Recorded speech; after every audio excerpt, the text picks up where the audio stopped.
a la lectura de este trabajo que se titula Lutero y el liberalismo y tiene una serie de subtítulos que pues también forman parte de lo que les quiero comunicar. El primero es La paz de Westfalia y su respectivo orden filosófico. Si su vocación por trascenderlo es absolutamente irrenunciable y conditio sine qua non incluso de su ser mismo o de su ser pretendido, la filosofía será siempre, como toda actividad humana por lo demás, en un marco civilizacional determinado de cuyo específico trasfondo espiritual nosotros, en las sociedades occidentales laicas o secularizadas, no siempre somos todo lo conscientes que podríamos o deberíamos ser. Y sin embargo hemos sido testigos en esta generación nada menos que de la efectiva muerte de una religión secular o, en la también harto atinada expresión de José Ferrater Mora, de todo un imperio filosófico. Caído el emblemático muro de Berlín y desmoronada enseguida la Unión de Repúblicas Socialistas Soviéticas, la ideología marxista-leninista, hasta entonces tan presente y tan inmune sobre todo a los argumentos que esgrimíamos en su contra, de pronto simplemente se esfumó y los más de sus incansables promotores se pasaron raudos, a los pobres se les hundía el barco, al imperio filosófico contrario. Y con sus dogmas y sus profecías, con su prestigio y su poder cayó, anotémoslo, una determinada historia de la filosofía, y cayó también con su incesante y mundialmente extendida propaganda todo un canon de autores, para sorpresa nuestra, harto rápidamente olvidados, lo que como mínimo invita a poner a remojar algunas venerables barbas. En su libro La filosofía actual de 1969, Ferrater Mora hablaba efectivamente de otros dos imperios filosóficos, el analítico o anglosajón y el continental o hermenéutico, que serían entonces más de medio siglo después los que, vencedores del soviético, estarían vigentes aún, o los sobrevivientes por lo menos, a los tan sonados y tan sobados fines de la modernidad, de la historia del hombre, de la filosofía misma y, por supuesto, de las ideologías. Como si esos dos imperios filosóficos no estuviesen en el tiempo, no fuesen modernos y no fungiesen a su vez ellos mismos como ideologías o como para-religiones, y como si sus dogmas respectivos y su historia de la filosofía y su canon de grandes filósofos no dependiesen a su vez de un muy determinado poder que, si llegase a fallar. Desde el punto de vista geopolítico estamos hablando, en lo que se refiere a nuestra propia generación, de los vencedores de la Guerra Fría, pero para ubicarnos mejor habría que remontar, pasando por la Segunda Guerra Mundial y la Primera o Gran Guerra, hasta la que para algunos fue por europea la verdadera Primera Guerra Mundial, la Guerra de los 30 años, que a su vez daba continuación y término a las de religión y de cuyo desenlace surgió precisamente, incluso más que de las guerras napoleónicas, el orden filosófico y teológico que hasta hoy conocemos.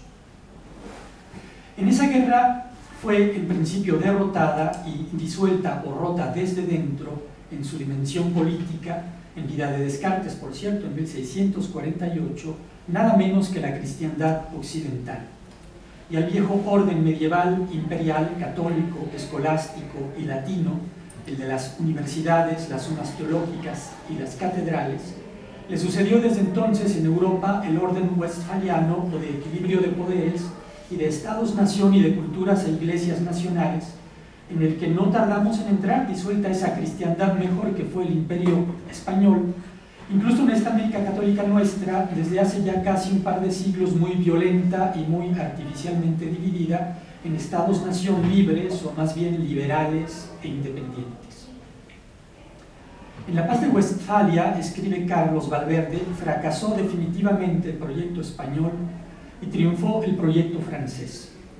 Se acabó para siempre la idea del imperio cristiano. Tuvo que ceder el sitio a la nueva situación plural, religiosa y política, constituida por el equilibrio de los estados y las religiones que, solo en la segunda mitad del siglo XX, parece haberse logrado en un relativo clima de paz y, hay que decirlo, de escepticismo filosófico, religioso y moral.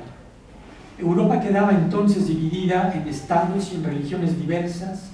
lo que llevaba consigo el desprestigio de todas. Hasta aquí Valverde. Si el poder temporal aceptaba en el orden cristiano-romano, señaladamente desde Teodosio, y desde luego en el medieval y en el español, que por encima suyo había un poder espiritual y una verdad revelada, y también una verdad filosófica y política y moral a las que se tenía que someter, limitando o moderando sus ambiciones,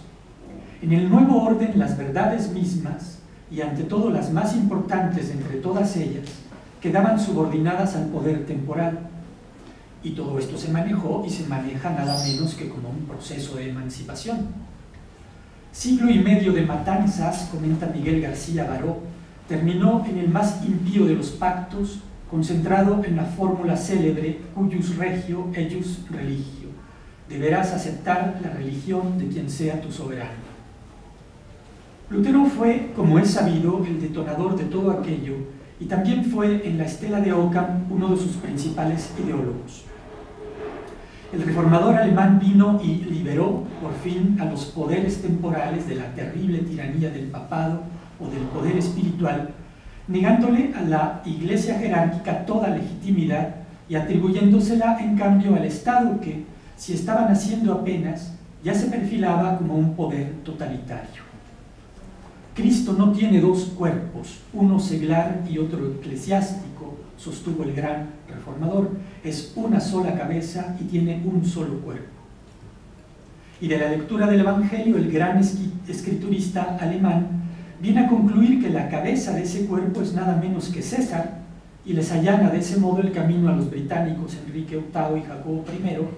amén de a cuantos desde entonces han estado prestos a imponer tamaña idolatría.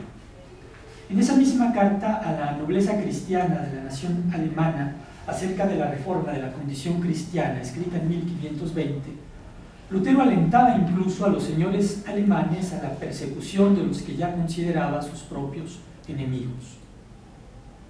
Mira ahora con qué espíritu cristiano se ha dicho y establecido que la autoridad secular no está por encima de los eclesiásticos y que tampoco puede castigarlos. Esto puede querer decir tanto como que la mano no puede hacer nada si el ojo sufre una calamidad. No es antinatural, por no decir anticristiano, que un miembro no ayude al otro, que no lo defienda de su ruina. Sí, cuanto más noble es el miembro, más deben ayudarle los otros. Por ello digo yo que, puesto que el poder secular está ordenado por Dios para castigar a los malos y proteger a los buenos, hay que dejarle desempeñar su cargo libremente, sin impedimentos, en todo el cuerpo de la cristiandad, sin tomar en consideración a las personas, sean estas el Papa, los obispos o sacerdotes, los monjes o lo que sea. Y ese principio que da a la mano o a la autoridad secular la capacidad de distinguir ella sola entre el bien y el mal, o de establecerlo soberanamente cual un Dios, como cuando establece el derecho al aborto o a la muerte digna, es el que rige aún, bien vistas las cosas, en la ideología y en el orden liberal de este imperio del bien que se nos viene encima cada vez con más fuerza desde que la Primera Guerra Fría terminó. Y es el mismo, me temo, que el que en su momento el nazismo o el comunismo aplicaron a su manera, subordinando o persiguiendo a la religión de los débiles o al opio del pueblo. El liberalismo dice, es cierto, que a diferencia de sus ideologías rivales, él sí tolera a todas las religiones, pero lo hace claramente en aras del mismo harto maquiavélico fin, mediante el efectivamente más astuto expediente del divide y vencerás. Voltaire, que en este caso es un testigo de valor, lo expresa claramente en su, al parecer muy emblemático, Tratado sobre la Tolerancia de 1763. Alemania sería un desierto, escribe, cubierto de los huesos de los católicos, los evangélicos, los reformados,